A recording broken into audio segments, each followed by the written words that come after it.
स्वावलंब लेकर स्वाभिमान उनका जगाने के लिए संगठन में रेवड़ियां बढ़ रही हैं, 4 हमें और मिल जाए अवसर हो कि वो रोग बता सके, औषधि दे सके, निदान दे सके। डराओ मत वैद्य को। वैद्य आपका बैरी नहीं है, वैद्य आपका शत्रु नहीं है, वैद्य आपके शरीर की रक्षा करना चाहता है। इसलिए वैद्य बता रहा है कि पथ्य रखो, औषधि है। वैद्य बोध करा रहा है कि आपको व्याधि है, इस व्याधि में ये पथ्य रखा जाएगा, इससे अपथ्य हो जाएगा। ये औषधि का क्रम है। वैद्य चूंकि आपका हितैषी है इसलिए बता रहा है वैद्य। सचिव अगर कोई आपको सलाह दे तो सचिव बड़ा नहीं हो गया है, वो आपकी ऊंचाइयों की रक्षा चाहता है। उसे भयभीत मत रखो। अनुचरों को, सेवकों को, अपनों को, मित्रों को, स्वजन बंधु बांधवों को चुप मत कर दो। माता पिता का मुंह बंद मत कर दो, उन्हें बोलने दो, टोकने दो, न करें तो इतनी बड़ी हानि है जी। सचिव वैद्य गुरु तीन ज्यों प्रिय बोलो भयास। तो जो तात्कालिक प्रवृत्तियों में बहुत कुछ पालेने की जो एक प्रवृत्ति आई है ये अच्छी नहीं है। यशो लाने का बाढ़ दो सब जो कुछ है, जो सब कुछ है, इतना अधिक वृद्धि। क्योंकि धर्म आएगा तो वृद्धि होगी, धर्म आएगा तो पदार्थ बढ़ेंगे और अनायास इन्हें बढ़ने की आदत है। प्रकृति में हर चीज को बढ़ने की आदत है। जानते हो, कूड़े को भी, करकट को भी, धूल को भी। इसलिए भारत का एक पहला जो संस्कार है वो बुहारी लेने का है, झाड़ू लेने का है। अब तो यांत्रिक झाड़ुएं आ गई हैं, अब तो अलग प्रकार के क्लीनर सिस्टम्स आ गया। घर को क्लीन करने के लिए अलग अलग तरीके के एपरेटस हैं, अलग अलग मशीनें हैं कि किस तरह से वो धूल और अन्य चीजों को इकट्ठा कर लेंगी। लेकिन हाँ, ये दशम स्कंद की इस कथा में हम चलें इससे पहले शुद्धि के लिए बात आती है कि जो चीजें थी बट गई क्योंकि अभिमान आ गया था।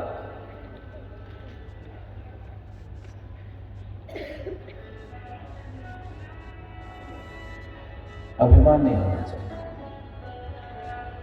वो साधना की सबसे बड़ी बात है। और ये जो कर्तापन का अभिमान है, ज्ञान जब तप का अभिमान है, साधन नियम बुद्धि में प्रकाश नहीं आया है और बिना विवेक के तप कर रहे हैं तो केवल पूरा शरीर तपेगा और एक अहंकार भी आएगा। तप के साथ इंद्रियां भी तपे, मन भी तपे, एक बौद्धिक भी ताप आप में आना चाहिए। बौद्धिक तप, ब्रह्म ज्ञान उसी को कहते हैं, ब्रह्म सत्य ब्रह्म यज्ञ उसी को कहते हैं जिसमें आप भी तप रहे होते हैं। एक गुजरी एक रात कन्या कोल बाला भील बाला एक जाट बाला आई और कहने लगी कि तेरे लाला का मैं नाम रख देती हूं। अब घर में सभी आ रहे, यादव कुल कन्याएं, अहीर बालाएं, अहीर छोहरिया, यादव कुल कन्याएं, जाट बालाएं, कुमारियां, तरुणियां, वो बड़ी ऐसी सहज, सुंदर, मोहक, शांत, निर्वैध, अत्यंत शुचि, पवित्र, दिव्य। वो पूर्व काल के ऋषि मुनि ही थे जो ऐसे गोपियों का वेश धारण करके नंद भवन में घुस गए। कुछ जाट बालाएं, कुछ किरात कर रहे हैं, कुछ कोल भील बालाएं, अहीर छोहरियां, गुजरियां, गुजर बालिकाएं, लोग घर में घुस गए। एक जाट बाला, एक गुजरी ने, एक अहीर बाला, एक और ऐसे यादव कन्या ने पकड़ लिया कृष्ण को और कहने कि हम नाम रख देते हैं। आनंद हुआ नंद को कि हमारे बालक को सब अपना मानते हैं। अन्य भी कितना अधिकार रखते हैं, हमारे परिजन, पुरजन, बंधु बांधव, इष्ट मित्र, कैसा एकाकार है हमारा इनसे संबंध, कितने आत्मीय है कि लाला हमारा और इनमें कितना अधिकार, अपनापन, आत्मीयता। सच में अपनों को इतनी आत्मीयता हो क्या के घर की हर चीज उन्हें अपनी से लगे।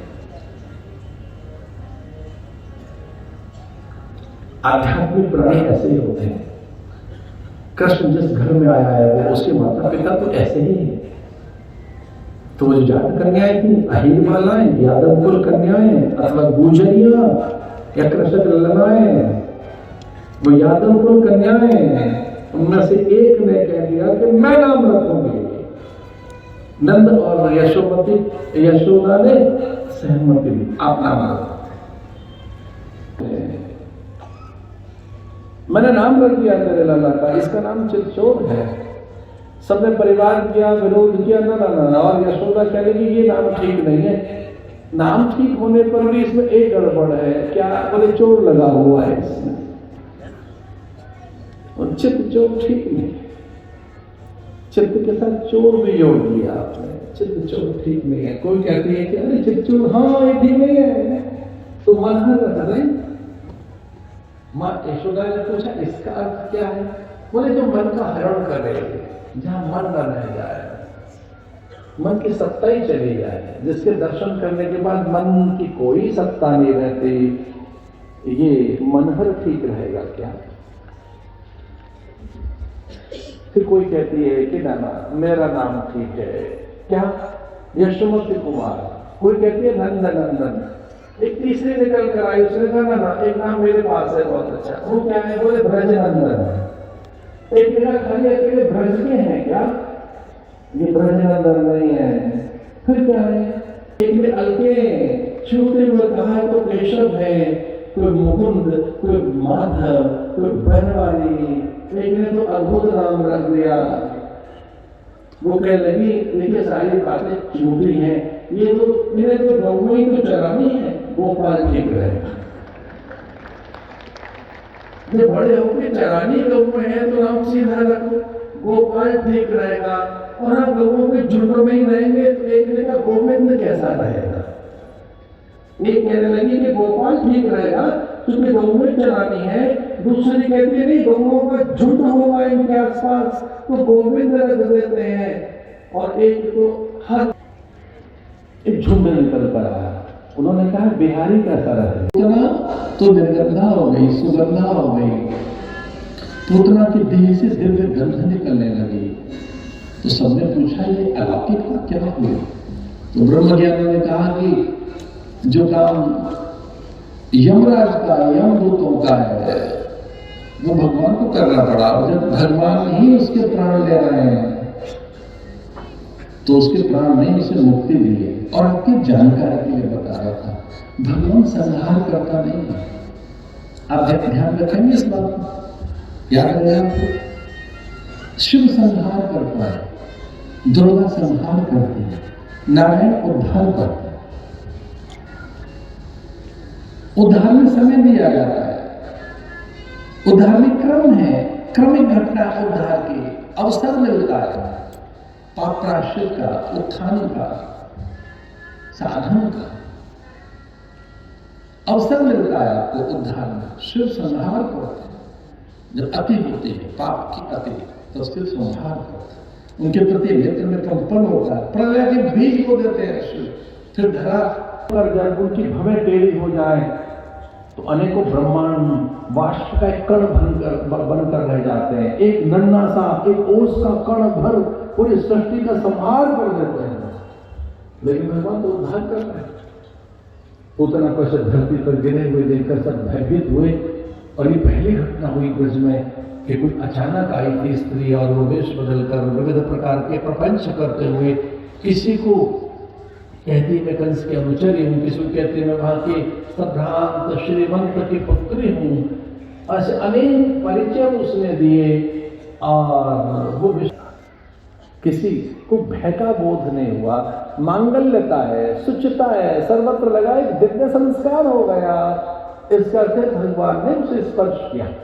और जो पदार्थ ईश्वर के द्वारा स्पर्शित हो जाता है वो पदार्थ पूजित हो जाता है, दिव्य बन जाता है, निर्माल्य बन जाता है।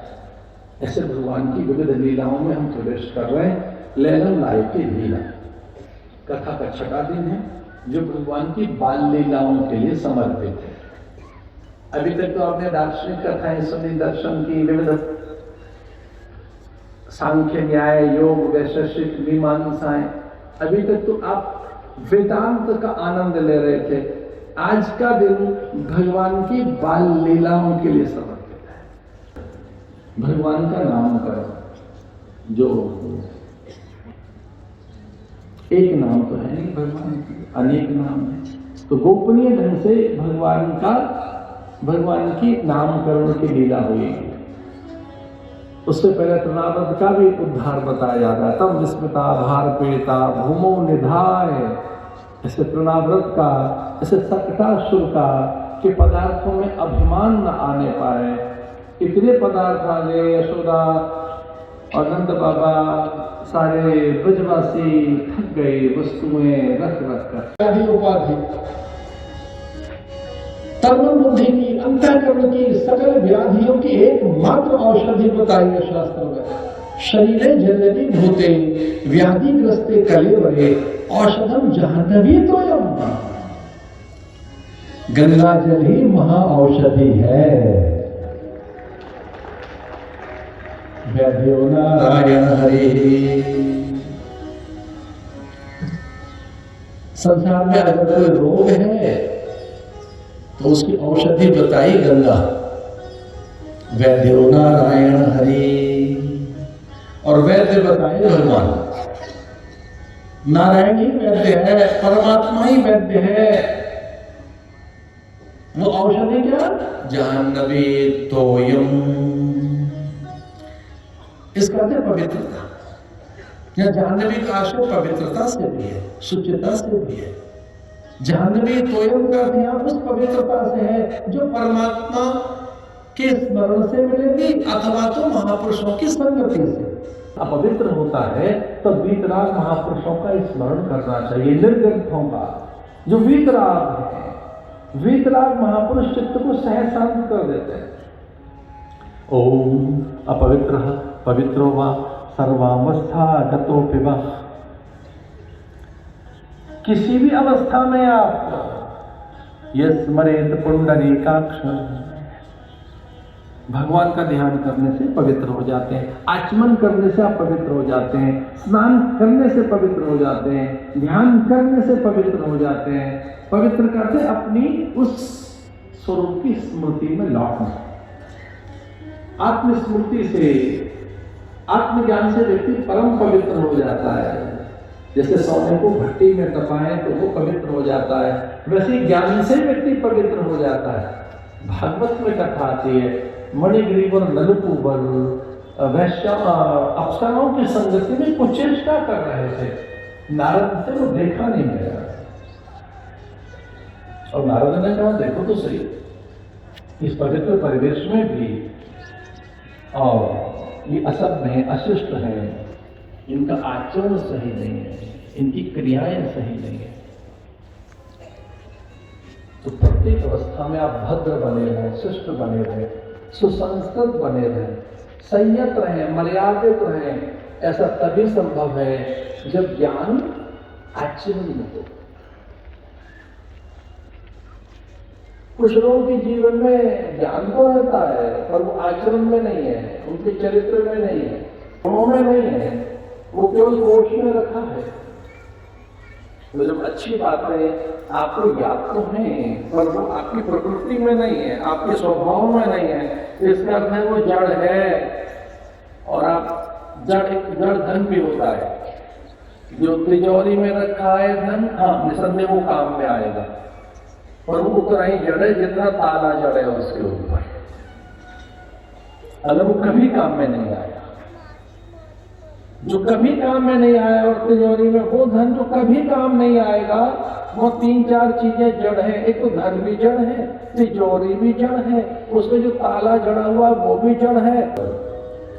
और भागवत में आता है वो मणिग्रीव नलकुबर नाम के दोनों कुबेर के पुत्र वृक्ष बन गए। उस रूप लीला की बात कहेंगे। ये अनुष्ठान में ऐसा रखा था, बीच में एक एक पल का मैं अवकाश लेता रहा। कुछ ऐसा अनुष्ठान हमने रखा था, ये ऐसी कुछ मर्यादाएं इसमें रखी थी। एक एक दो दो पल का मैं बीच में दैहिक अवकाश लेता रहा, ऐसी हमने मर्यादा रख ली थी इस अनुष्ठान की। एक हल्के से संकीर्तन के साथ आपको जोड़ते हैं, ऐसी हमने मर्यादा अनुष्ठान में ले ली थी। दैहिक रक्षण के लिए, देह रक्षण संवर्धन के लिए और अनुष्ठान में अवकाश के लिए शास्त्र अनुमति देता है। कुछ 2-4 पल के लिए अवकाश लेंगे इस अनुष्ठान में।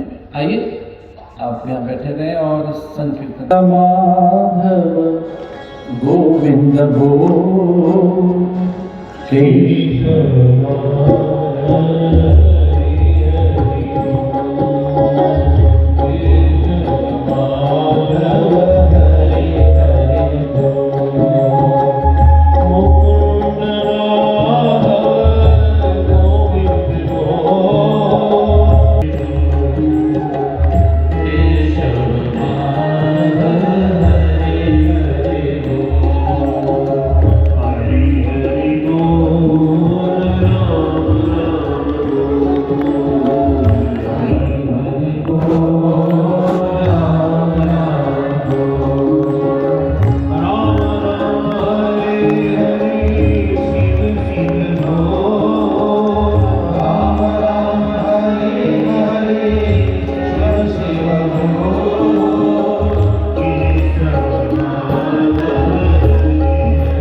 उनके साथ ही हमारे प्रिय आत्मीय आदरणीय मदन कौशिक जी का भी आगमन, जो वर्तमान सरकार के संगठन के केंद्रीय समिति में एक सदस्य हैं। ये सुरेंद्र जैन जी, जो एक विभूति हैं, विचारक हैं, और उनके श्रम साधन से, उनके सांगठनिक कौशल से भारत को दिशा मिली। आपका एक दार्शनिक पक्ष, आपका वो एक पक्ष जिसमें आपकी वाक शैली, आपकी वाग्मिता और अन्य भी अनेक अन्य मान्य पुरुषों के बीच में बैठकर हम सब आनंदित हैं। आज के प्रसंग को पूर्णता दे रहे हैं। कल के एक ही दिन जो बचा है शेष कथा का, उसमें हम कथा प्रकाश ऐसा लगा कि करोड़ों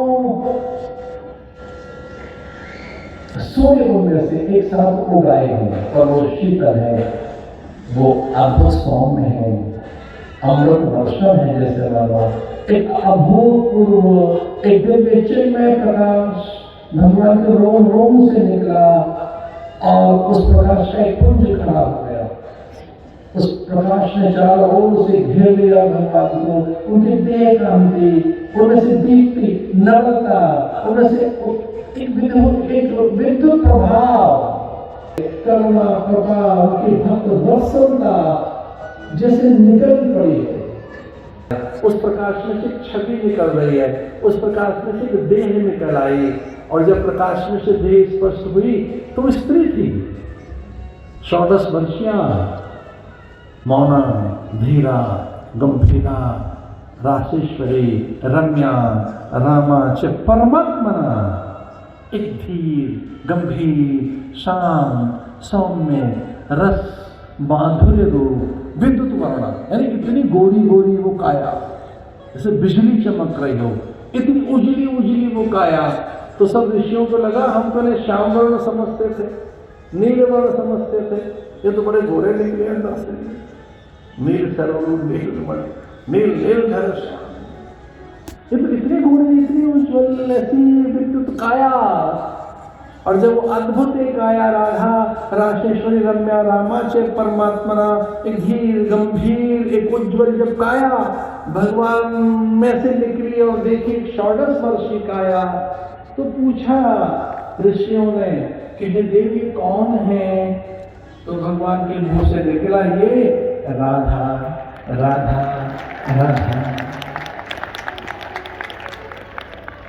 ये मेरा रस, मेरा ज्ञान, मेरा ही ये स्वरूप, जो मुझ में मेरी करुणा मुदिता, ये ललिता श्रीमन नगर नायका, ये मुझ में एक जो मेरी सत्ता है इस तरह से रहती है रस रूप में। पर वो है कौन? मौना, धीरा, गंभीरा, क्षम्या।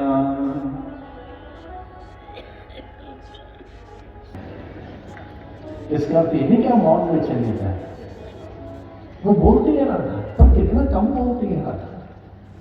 मुनियों को मौन बताया, ऋषि मुनियों को, पुरुषों को भी कहा है पराक्रम दिखाइए, बोलिए कम करके दिखाओ, बोलो नहीं। और कम बोलने के लिए शास्त्र आदेश करता है, कम बोलो कम, पर वो तो बोलती नहीं है। मौना, कोई पूछे राधा का पहला नाम क्या है? मौना, धीरा, गंभीरा, क्षम्या, लास्या, रसः, नित्या, सिद्धा, मंगला, मधुरा। और उनका आद्य नाम है आद्या, उनकी प्रकृति है कल्याणी। इसलिए जितने भी शाक्त ग्रंथ हैं उनमें उनकी चर्चा है। इसलिए पद्म पुराण में आता है कि ब्रह्मा जी ने भगवान शिव के सानिध्य में राधा और कृष्ण का विवाह करा दिया। पहुंच गए हम, जो स्वयं श्रीमन नगर नायिका है।